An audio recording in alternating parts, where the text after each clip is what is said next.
Just real quick before we start, I feel like I gotta say where I've been. So, no, I did not die. I did not lose the password to my account or anything. I just haven't had time to make videos. I've been busy with a lot of stuff lately, but now I've got less stuff going on, so I've been getting back to videos. I know I always say I'm gonna come back to making videos and stay like that, but honestly, I don't think this will be a permanent thing, but I will make videos as much as I can. So don't necessarily leave immediately. I'm gonna make as much videos as I can while I still can. So now that's out of the way, let's get to the fucking video. Guys, so much Abomination here, and I'm here with DVG124. Hey, what's up, guys? And today I'm gonna be doing a different kind of video, one that I don't usually do on this channel. I know I'm mostly known for gaming, but today I'm gonna be doing an album review. And that album is gonna be The Fury of the Aquabats by the Aquabats, obviously. So, Fury of the Aquabats, it came out in 1997. Don't know the exact date. I'll put it on screen right now, though. This is when it came out. So yeah, I believe it was the second album made by the Aquabats, full release, and it's the most probably the most popular album by them. So let's waste no more time. Let's just get straight into the review. So the first song that we're going to be talking about, it's probably the most recognizable song by the Aquabats. The one that, in my opinion, just defines and summarizes what the Aquabats are all about. They're superheroes, they're rad, and they're just defines their whole genre of music. It's none other than super rad. It's just all the instruments, they come together so perfectly. The lyrics, it's so catchy, and it has some good storytelling as well. Not as good as some of the songs that are coming up, which, in case you don't know, some of my favorite songs by the Aquabats are songs that are primarily storytelling songs. So overall, with Super Rad, all this stuff put together, I'm giving it a strong 10 out of 10. DVG, got anything to add? I mean, this is extremely iconic. I see this as a perfect track. God, what absolutely incredible. The strongest start to almost any Aquabats album I've ever heard, and potentially the strongest start to almost any album ever. Strong 10 out of 10. Oh. Alright, next song is gonna be Red Sweater. This song, for me, the storytelling is like no other. And like I said about Super Rad, love storytelling songs. And this song, it hits the mark with the storytelling. And the instruments, they go together really well as well. But like I said already, I keep repeating myself, storytelling is just amazing. And also the fact that this song is a tribute to who exactly, I can't think of it right now. I'm blanking, but I'll put it on the screen right here. So overall, with all that, the storytelling, the song being a tribute, and all the instruments and the catchiness, I'm giving it a strong 10. Going strong still. 2 songs in a row being a strong 10 out of 10. How could it get any better or worse? So, anything else to add, DVG? Let's hear it. Once again, this is showing to be probably the strongest start to any Aquabats album. It's maintaining it in the second track, and you'll see it in the third and fourth track as well. I mean, so iconic, incredible, easy, strong 10 out of 10. Alright, Magic Chicken is the third song on the album, and overall, it's okay. Like, the first 3 quarters of the song they are pretty good, but after that, it just goes completely off the rails and not in a good way. You'll see later some songs are really chaotic and are just all over the place, but they do it, they pull it off really well. But this song, it's just out of nowhere. It just goes completely off the rails, completely loses focus, and it just is a really, it really throws it off for me. So I wouldn't necessarily skip this song if it came in on like shuffle or I'm just listening to the whole album together. But I would skip when it got to that 3/4 mark. So overall, I'm gonna give this song a light 7 out of 10. DVG? This one, it's definitely weaker. Definitely weaker. A little disappointing considering how strong it started off with. I mean, we'll start to see a little bit of a pattern of songs sounding the same, but this song, it really takes a nosedive around that two-minute mark. So gotta go strong 6, light 7. Alright, next song we got on the album, we have Fight Song. So, this song it's got no lyrics, but the instruments, they do make up for it. They all come together really well. It's the overall vibe of Fight Song it's a fight song is the best way to describe it. Hence the fucking name, Fight Song. Just overall, I'm giving it a strong 8 out of 10. DVG, what do you gotta say? Honestly, not a whole lot to say on this one. I mean, really, this song really is incredible. It's really entertaining. The instruments are really chaotic and nice. It's just a decent 8 for Fight Song. Alright, we have the Cat with Two Heads. This is the next song on the album, and it's one of those songs that's really chaotic, and like I said with Magic Chicken, there are going to be other songs on this album that are all over the place that do it better.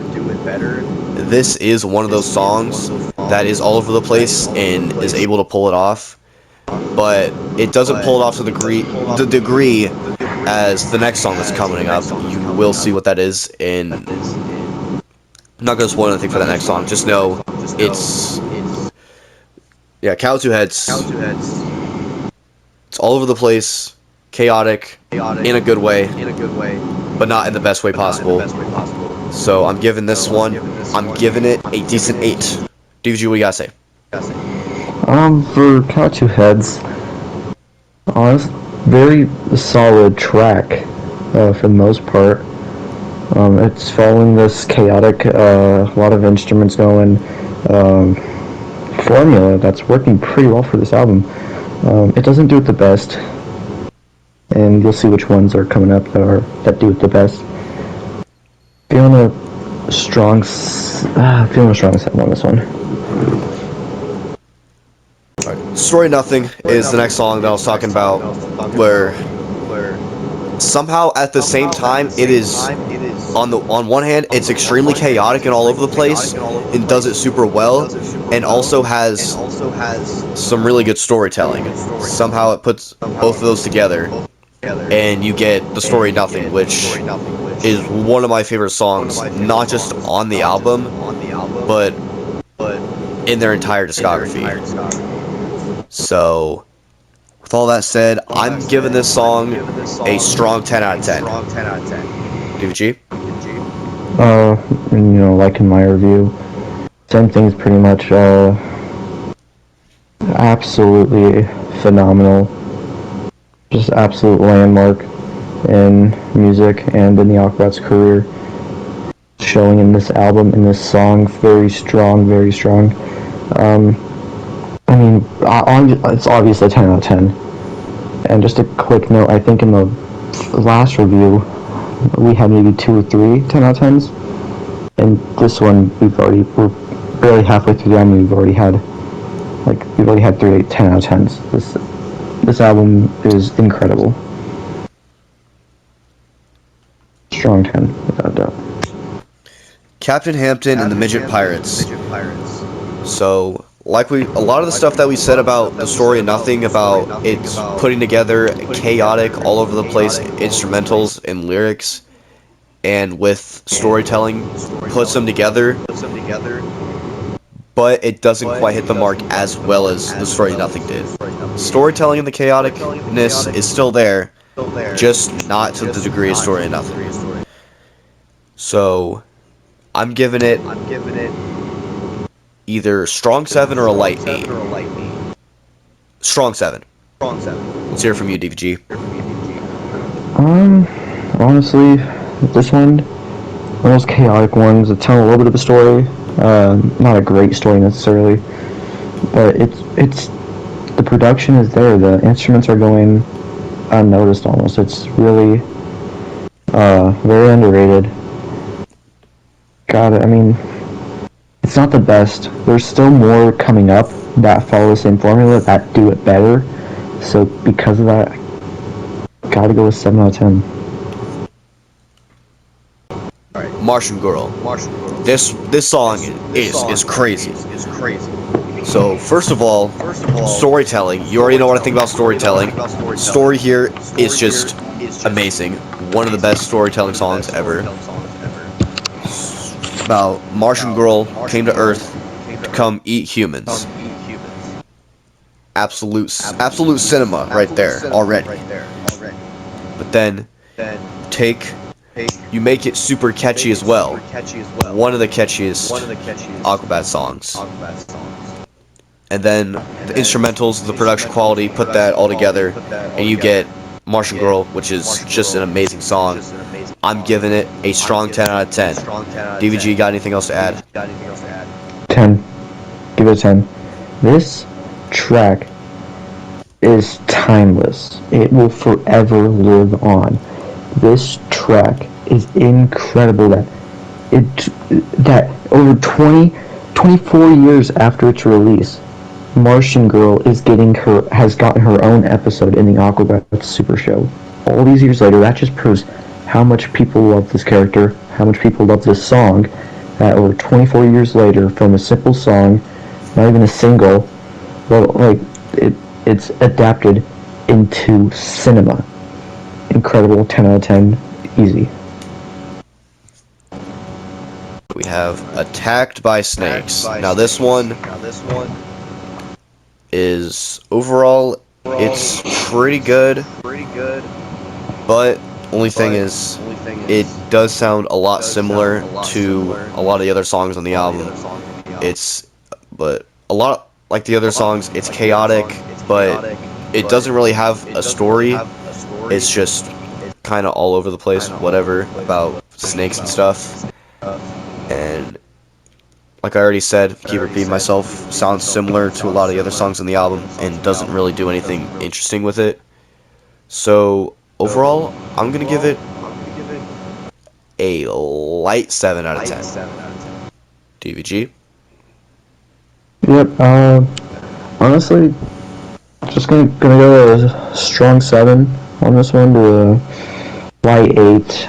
This is one of those chaotic type of ones, following that formula. And I think this one does it better than some of its predecessors.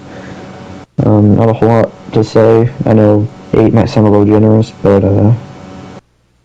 it's the instruments are really bringing it together, and the lyrics are bringing it down a little bit, and it's just a preference type of thing.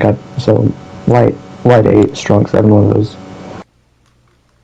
Next song on the album is Idiot Box.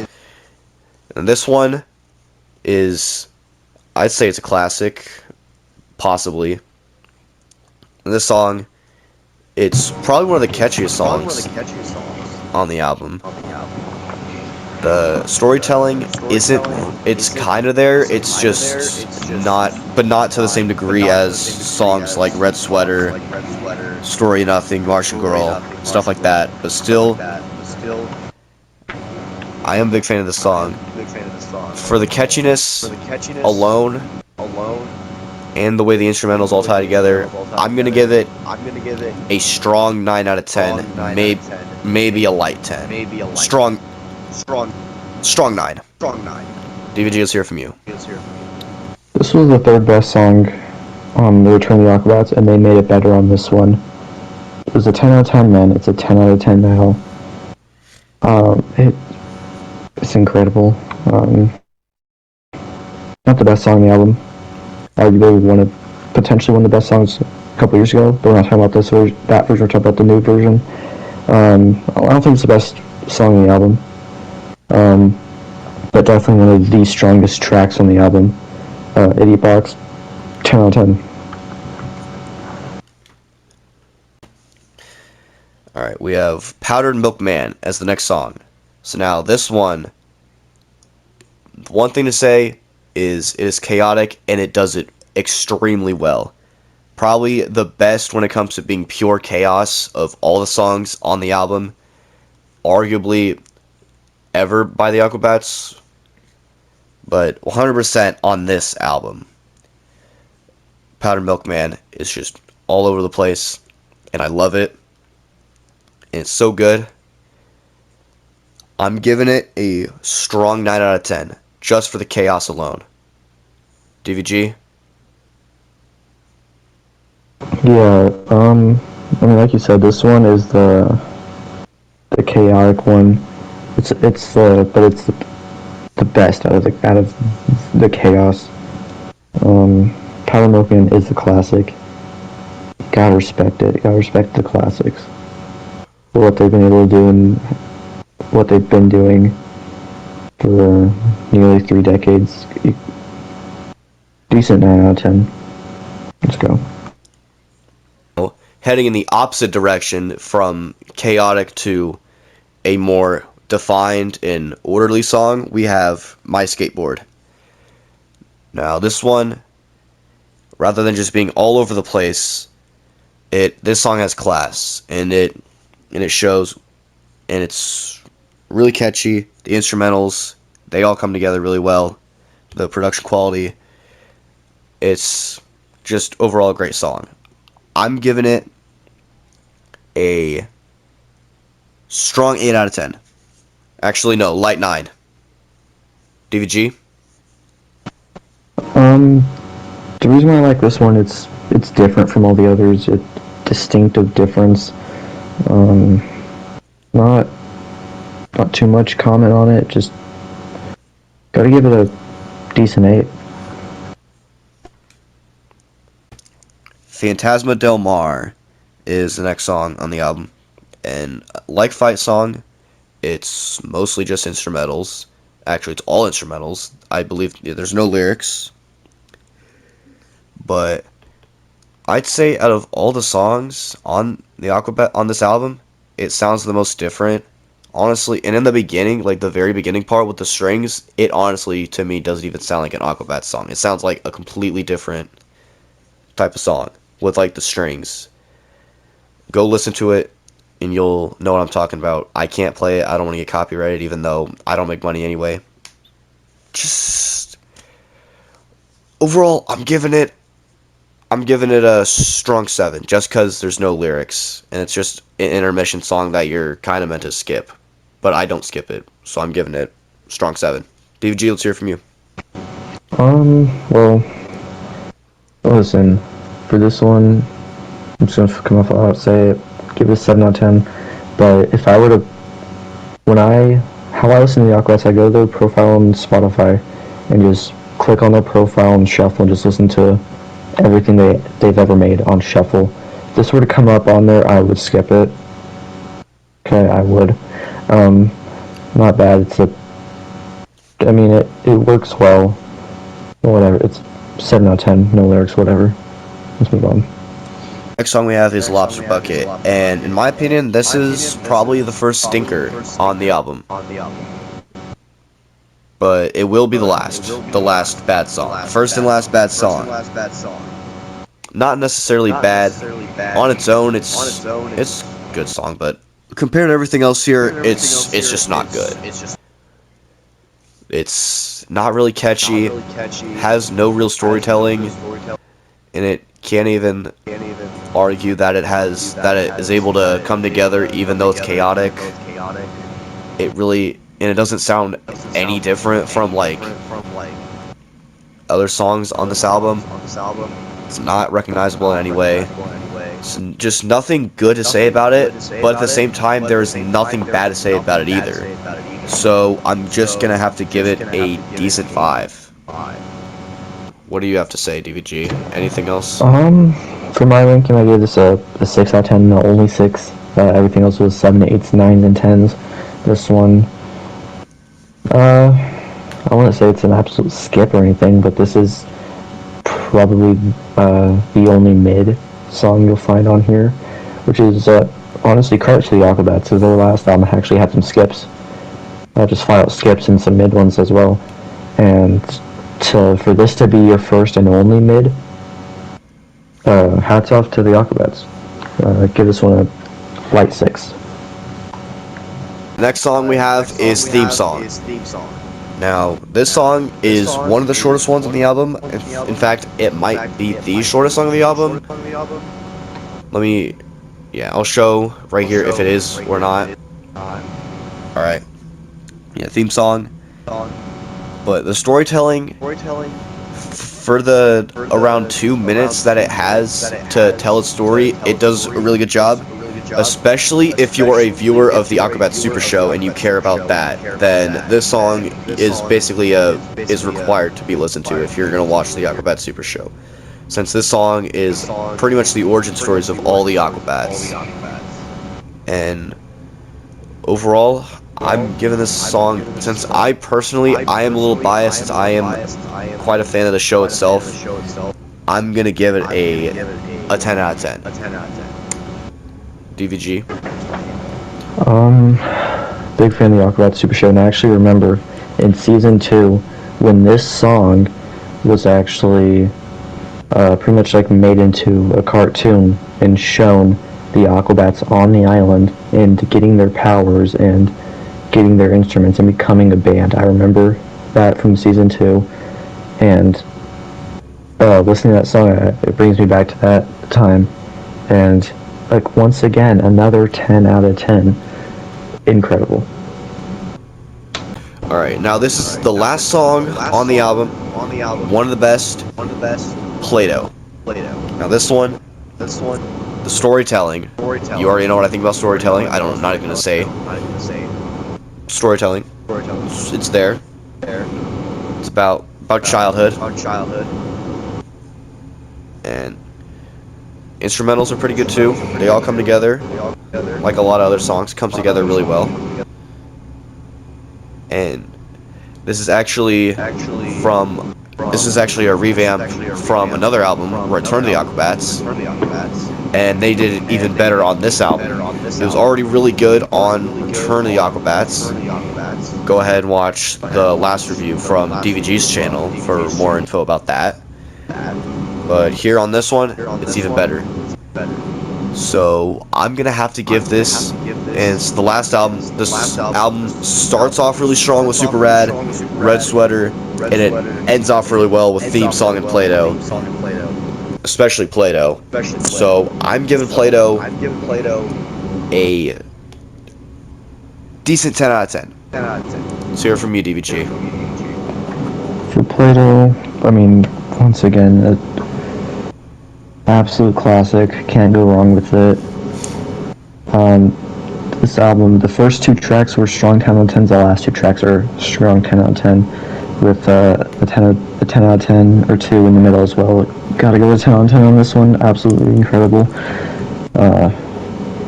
Great album as a whole.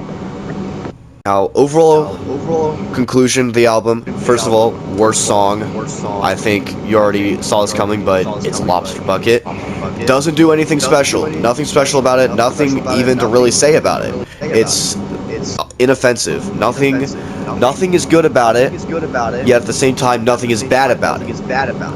It's just mid. It's just a nothing burger. So, and you already know I gave it a decent 5 because it's just really mid. So, and then DVG, what do you think was the worst song? My least favorite track, I gotta go, probably Lobster Bucket. I thought it was kind of mid. So whatever. Maybe, I ranked it maybe a 6 out of 10. I think that was kind of being a little generous, though. So, I don't know. Easily that one, though. Alright, now for our top threes. Top three tracks. Mine, number three, would have to be Super Rad. It's essentially the anthem for the Aquabats. If you know the Aquabats, you know Super Rad. It's Star-Lord in the comics. It's Star-Lord's favorite song, and it's his favorite song for a reason. So, giving it number three. Number two, I am gonna give to Martian Girl. Storytelling is amazing. It's really catchy. Storytelling was so good, it got its own episode of the Aquabats, the Super Show, in season 2. That's how good the storytelling was. Given it was only like around a 9-minute episode rather than the full 20-minute episodes from season 1, but still, it got its own episode. That's just a testimony to how good the storytelling is. If it gets its own episode worthy of a story. Anyway, I'm rambling on. Number one is Red Sweater. Again, like I said already, storytelling. I feel like a broken record, always talking about storytelling, but come on, storytelling's great.